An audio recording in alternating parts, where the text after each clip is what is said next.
In the last conversation that we had, I think the one thing that stood out very large for me was the entire conversation on rage. Yeah. And some of us spoke about how we feel rage, and some of us spoke about how sometimes we're at the receiving end of rage. We talked about mindlessness and the rage in a very polarized sort of a world and context, and how even friends groups and people we've grown up with uh, sometimes gets to feel so polarized and venomous and toxic. Something happened this morning which kind of clicked. It rang a bell. I can't deal with a certain kind of inauthenticity where all of us are speaking in uh, skirting issues, not being very direct, not stating what is it that I want, what is it that I would like to give, etc., etc. Either at an interpersonal level as well as at a group level. So I literally went person by person and saying that I'd like to know what is it that I can expect from you, what is it that you can expect from me, and what is it that I cannot expect from you.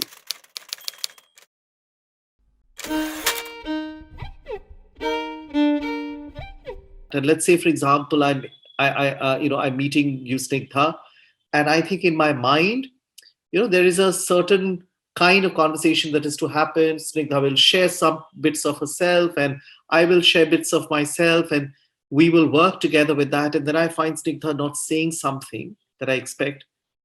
It riles me up. It makes me feel very unsafe. I don't know what, and emotionally I start getting very, very agitated. It actually put it sort of hit a raw nerve, because I said that in most cases when I completely lose my temper and I'm in rage internally, it is really because I haven't checked with people around me or the space around me or the organization around me, that what's my boundary, what's being expected of me, what I'm expecting of them, and where would I like to set the boundary. In my 40s, when I think I came out of my depressive phase, I think one of the things I may have done is I really did a recheck on my expectations from life and what is it that I seem to feel that the world expects of me.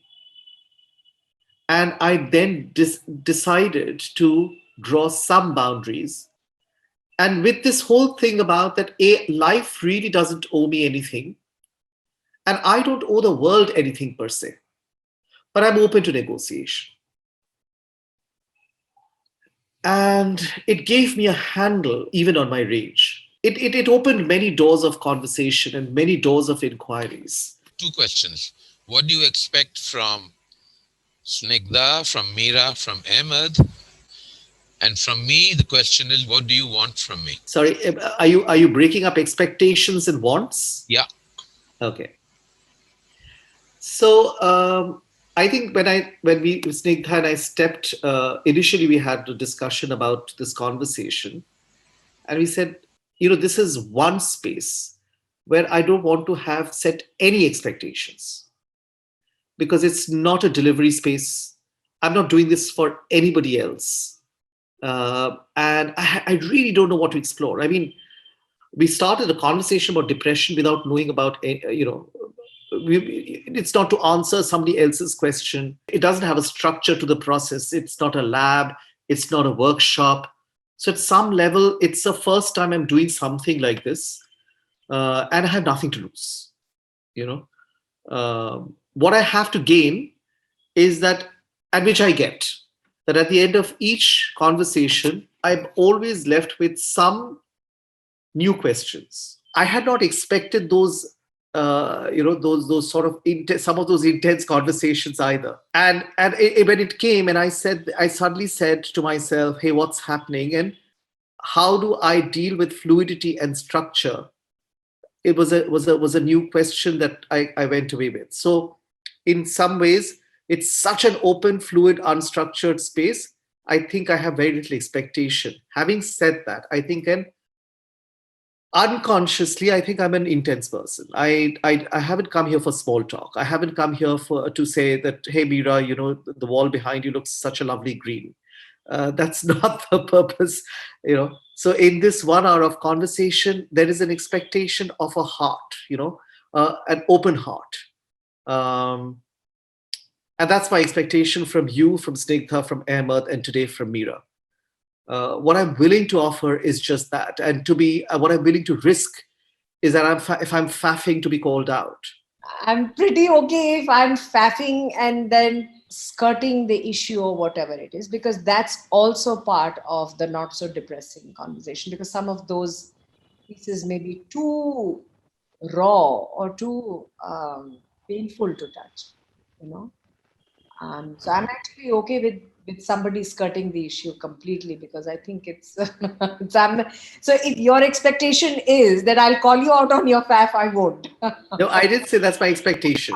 I said what I'm willing to risk.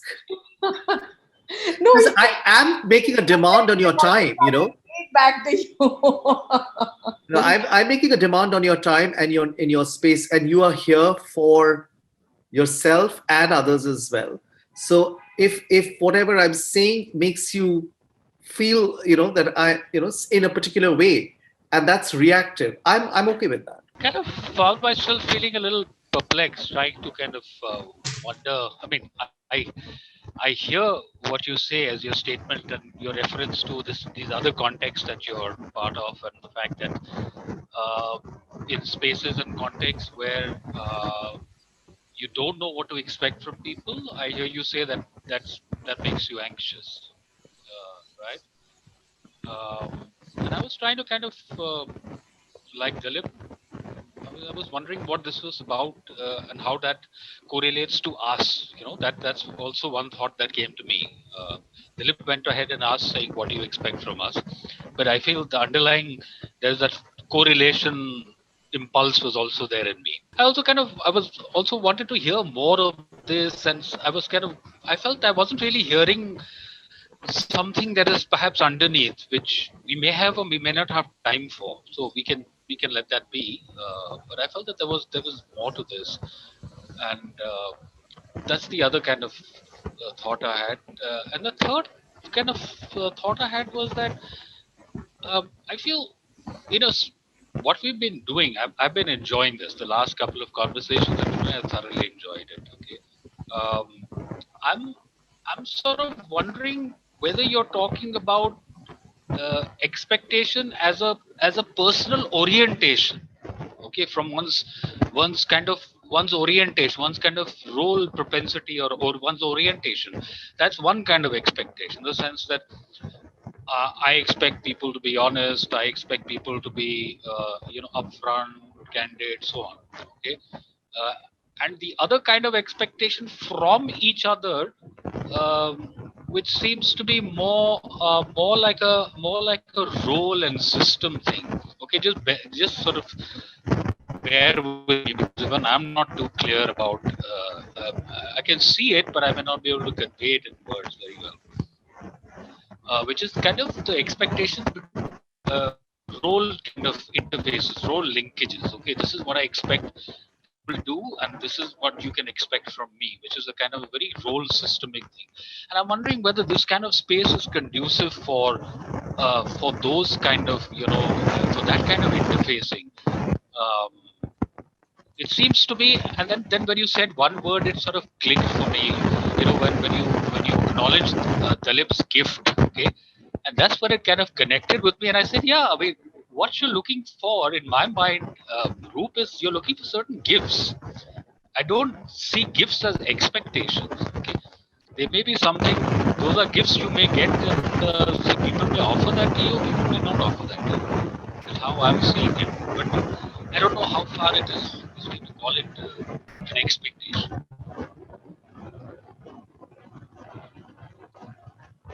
Uh, Ahmed, second point, I second that. I felt in all that you said in your opening statement is there was something underlying all that which you weren't saying. I'm not saying that you were doing that intentionally, but that's the feeling I got. Mira, is this what you expected? I I didn't expect. I saw the video clip or whatever video piece that you put together. Um, I'm wondering, since I'm just coming in, um, and I come from a long history, quite a bit of which Dalip knows about. Um, but it's only recently I've got some new light thrown on it, which has been liberating in one sense and disturbing in another. And I don't know if, if really don't know if it speaks to anything that you've experienced. It may or it may not. But I don't know how you kind of progress. I definitely have the up-down tendency and that vulnerability, but the symptoms and traits and experiences that I, go through because of ADHD type traits, which I don't know if you're familiar with. I had coping strategies, but they really didn't work all the time, and things would pile up, commitments would pile up. I wouldn't be able to plan or finish or connect. And after a point, it would all break down and I'd get depressed, which I was already, vulnerable to ups and downs. And then I'd recover after, time, whether it was with medication or without. Sometimes medication was radically, beneficial. But my outlook now is that I would say, when they talk about comorbidity, all these these terms are kind of offensive, but so there is a comorbidity, if you want to talk about it that way.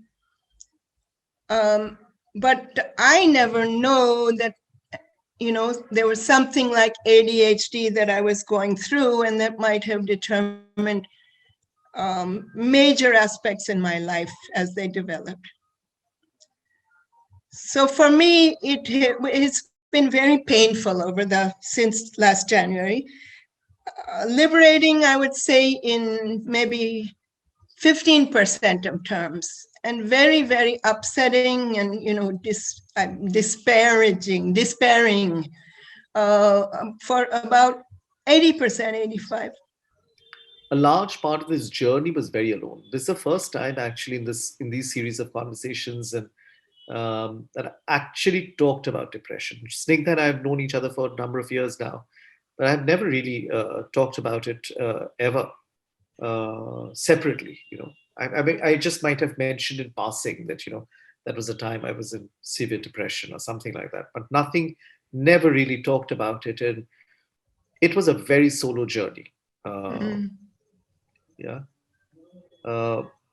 And the other thing that, for the last two conversations, this thing has been recurring.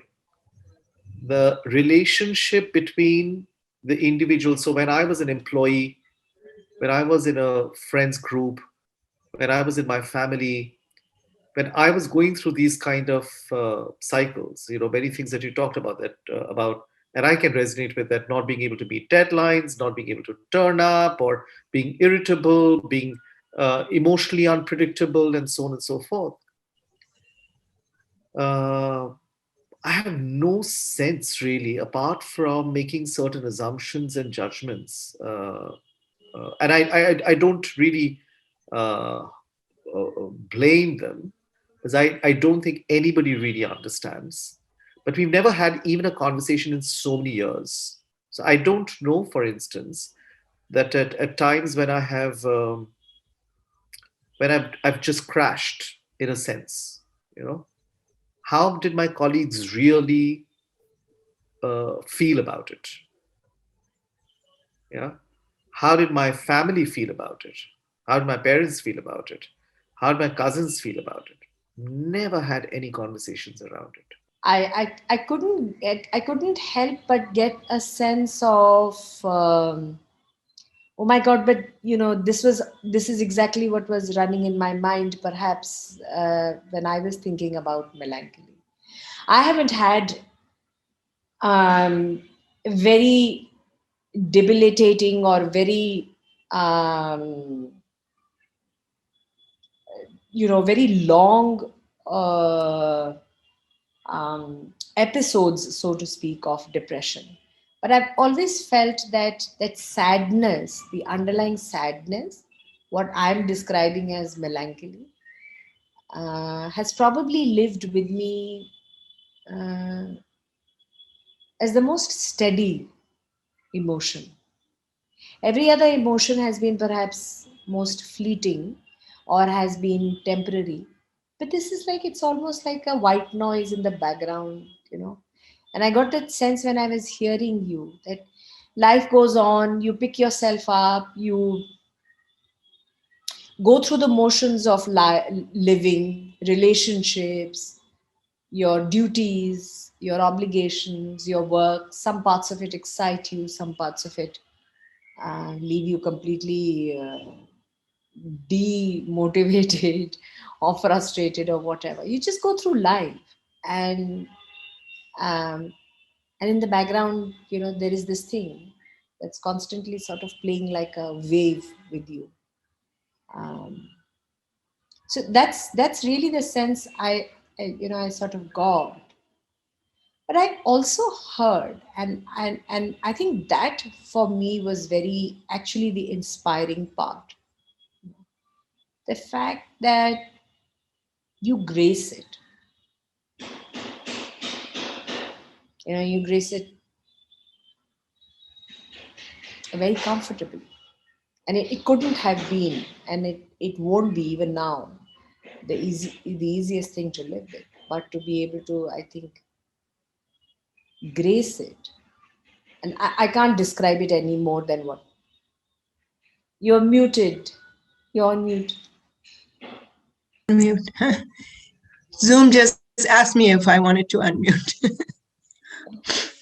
uh, no, can you explain what you? I've never heard somebody use grace as a verb. So I'll try, because I think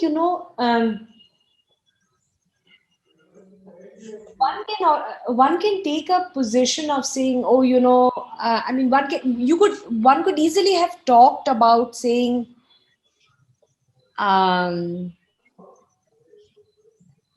maybe the other word that I'm looking for is, I heard a certain dignity, that this is also a part of my life.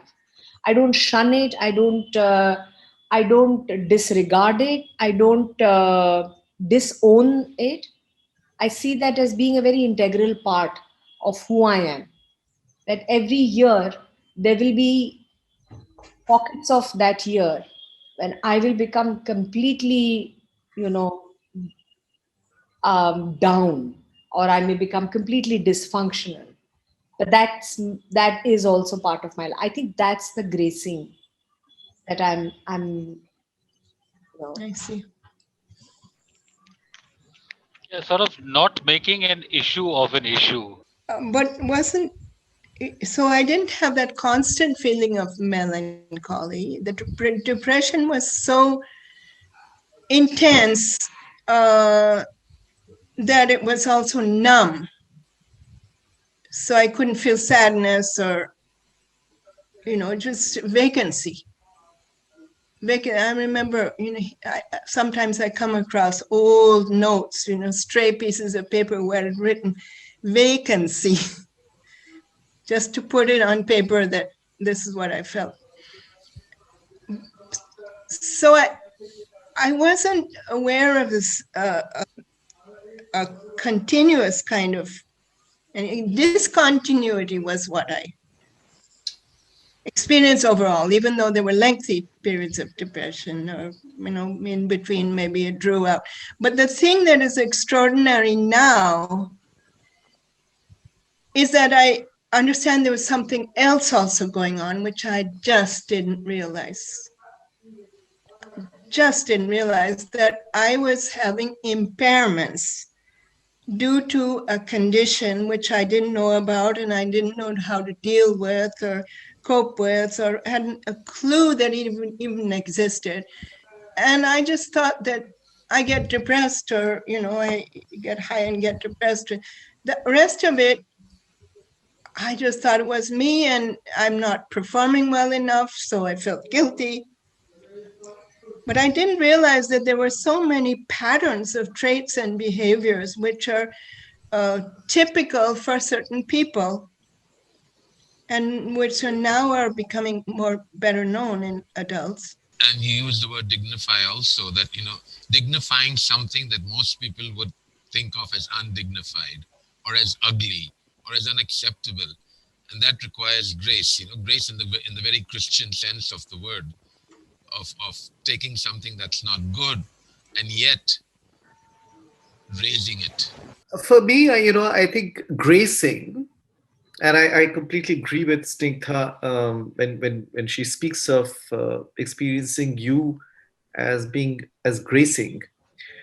Um, it's the it's the ability to talk about oneself or whatever it is that one is experiencing without with vulnerability, but without any guilt or shame around it.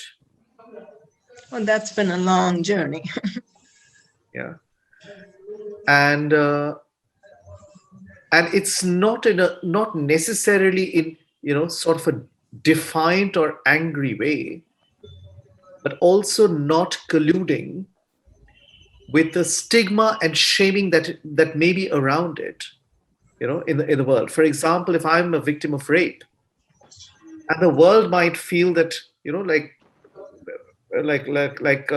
the Supreme Courts of India say that, you're a victim of rape, so nobody must mention your name and nobody must take your pictures, etc., all with very good intent of And somewhere you're at fault. yeah. But also with this whole its own shame and its own stigma in saying that, I remember in Calcutta a few years ago, this lady said that, why the hell should I hide if I'm a victim of rape? It's not my burden. It's not my cross to bear. What I resonated with is, it fills me with a huge sense of kind of fatigue. And I asked myself what that fatigue was, and it was from a sense of an ongoing struggle, almost like an unending struggle. Yes, fatigue, Uh, yes. Another word that comes to my mind is unmitigated crisis, right? A life of unmitigated crisis. And Yes. I've experienced that. I've experienced that myself, except that it's been an episode. It's not. It's not. It hasn't been year after year. It's been episodes for me. But intensity and despair and fatigue wise, very much. After how long are we meeting again, Mira? I don't know. I think it's over 15 years. Perhaps. I mean, I think after you moved to Nandurbar, we met maybe once or twice in between. I met you in Kondwa in your row house. In my row. That is ages back. That's ages back. Mine's 20 years. Wow. 18 years. Well, I want to take this opportunity to tell you this, Mira. And I'm coming back to Snigdha's word, that whatever else, there was always something very graceful about you. And I want you to know that.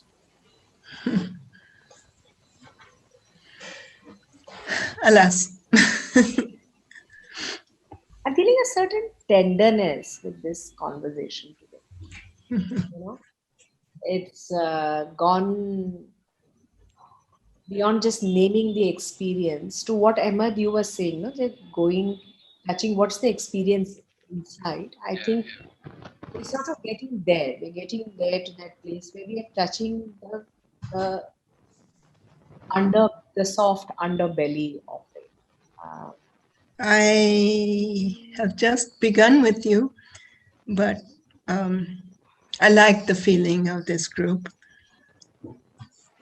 Thank you so much. That's nice to hear.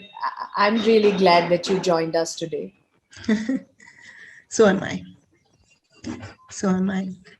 And In one yeah, of our I'll be about 5 minutes more. So go ahead. I think we'll probably close for the day, but in one of our earlier conversations, I think Ahmed it was who called depression an uninvited guest, and in many ways, actually, all of us are, well, technically you might have received an invitation of a link, but it's only because you decided to be a guest in this space. So we're all uninvited guests, and in that sense, uninvited to each other. But how lovely it is to kind of meet. I reaffirm when I say that I really came into this space expecting very little, but I think with each conversation, I go back with so much of fullness. So thank you. Well, on that note, thanks everybody. It's Thanks, Thank everyone. lovely. you. Have a Thank good you. Bye bye. When Bye. you meet again. In another 3 weeks, we'll send you the date. All right. Bye. Bye. And bye.